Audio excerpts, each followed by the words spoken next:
Baruchim Abayim, welcome everyone. Every Wednesday we try to learn a little bit from the Hasidic Rebbe Elimelech from Lezhensk. So this week's Parshas Yisro, it says Koisomar, Ves Yaakov Hagei Levenei Yisrael. Thus shall ye say to the house of Jacob, and you shall tell unto the sons of Israel. When it says thus, it's an archetype that represents a hint to all the benedictions, all the blessings. As it says, thus shall ye bless in the book of Numbers chapter 6. Thus shall be thy seed, as in Genesis. And since most of the world needs livelihood, needs prosperity, needs that energy to come down from God, and that's why our Creator, may His name be blessed, says, thus shall ye say unto the house of Jacob. That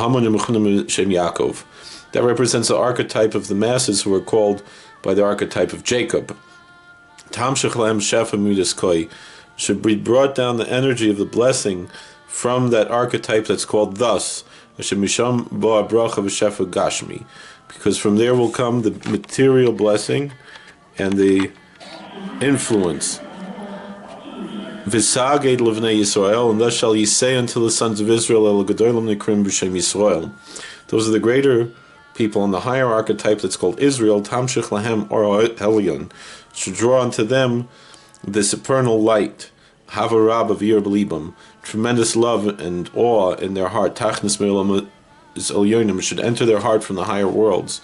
V'saged, and you should tell over Hulashon Hamshacha, that's a terminology of drawing down.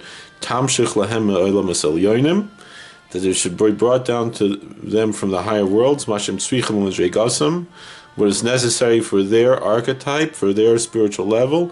Levodas Hashem Yisborach, for the worship of the blessed Lord. For Kalahoven, it's easy to understand. So please like, share, and subscribe, comment, and we'll see you later.